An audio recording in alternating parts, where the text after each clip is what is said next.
pretty well, Trav. Probably sums up our year, but unfortunately about controlling the match. But the second half, we just had no football. That was the cold hard facts of it. They had plenty of football, and they got someone playing the 7 jumper that can control a game all right. And until then, we were looking at one of the best performances of the season.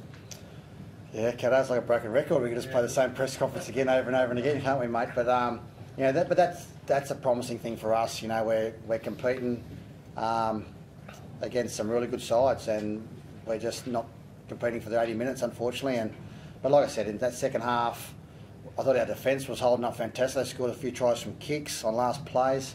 I know we've been criticised about our defence throughout the year, but I thought they had to challenge us. They had plenty of repeat sets, to find a crack us, and a couple of those were from kicks. So, it's just another tale of our season so far. But one pleasing thing I am very happy about is we never gave up. We scored the last try. We kept coming, and we competed with the side that had plenty to play for as well.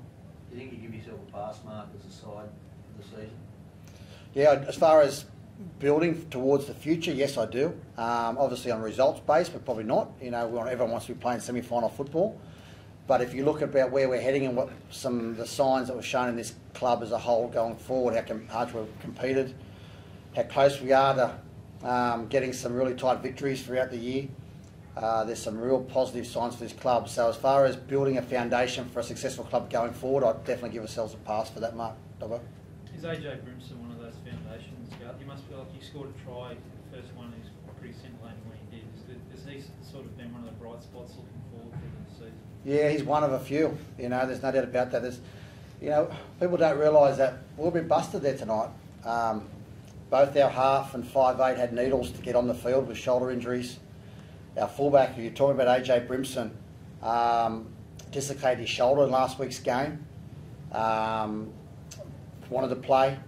The bruised hand that he's got is actually a fracture in his hand. He actually said, "No, you're not stopping me from playing. It's my last game of the year. I want to play." He's one tough kid, and that's on the back of both our halfbacks, carrying injuries as well. So there's a lot of character in this football team. There's no doubt about that. And okay, you look at the table and you think, okay, well, they're down the bottom and they're not playing semi-final football. But if you're behind the scenes, you understand what's going in behind the scenes with this club and this team. There's some real positive marks and real pass marks going forward. There's no doubt about that.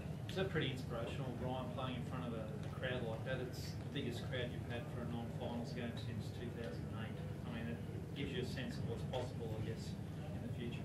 Yeah, it does, and it's great just to have a big crowd. I think the big closest to that I've seen at Broncos games and when Hainsey played his first game here against New Zealand. So it's good just to get people through the doors, and hopefully next year, with the team we're building, we can get some more bums on seats as well, because I think we're getting towards a pretty young squad and a pretty exciting squad as well. So a lot to look forward to for next year, and just looking to recover and get everything right for next year. You're at the club there, mate. Do you think it can get back to those glory days when you did make the finals 2 years in a row there? Yeah, it did, and I was here back then, probably one of a couple of us. Will Matthews was here as well, and there seemed to be a lot of older heads around then, so we're probably heading in a little bit different direction. We weren't really looking at recruits back there or looking at our local juniors, and that's what the clubs really prided themselves on this year.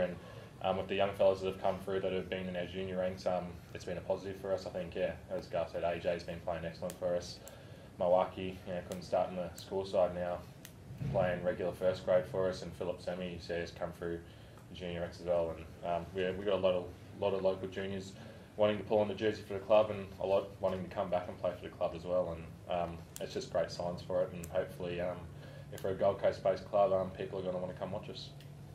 Ryan, do you think JT saved the biggest hit of his career? That's what I said to him. He said, he's never put a shot on his life, and then he happened to put one on me. At least I know I'll be on his highlights reel forever.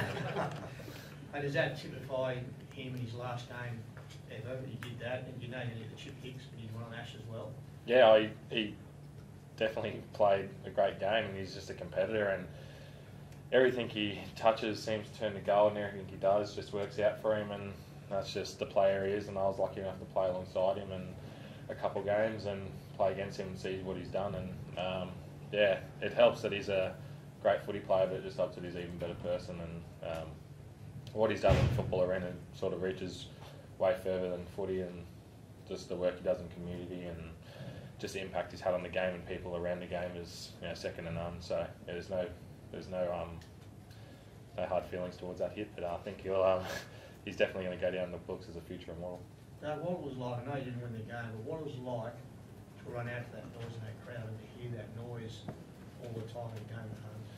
Yeah, it's unbelievable. I remember sitting in the crowds as a young kid watching likes of Preston Campbell, Buffer, Princey, Bales, back in the early days when we were at Carrara. Then in the first game, we had at CBUS here, and it's great that just having people in the stands. So yeah, I think the club's really building towards getting to something back towards what we used to have, and I think looking around, I'm pretty excited with the recruits we got and people we got coming back, and with the young kids that we've got on our side. Garth, was that Connie's best game of the season? Yeah, I think Connie's been probably good, Cato, for the back end of the year. He went back and done his tough time at Tweed, and he's worked hard. He's come back, and he's certainly having a crack at the carry of the football. And he's like I've said when I first got here that I was always a Connie Hurrell fan, and there's a lot of upside to Conrad Hurrell. There's no doubt about that. And he's gone back. He worked hard. He had some issues with his hands and some errors, and he's been back and he hasn't had any real dramas with his hands. And obviously defensively he had some concerns as well, but he works really hard and he's very determined. And I'm happy for him to see a player go back and work hard and come back up and get his opportunity and really grab it with both hands. So I'm really happy for Connie.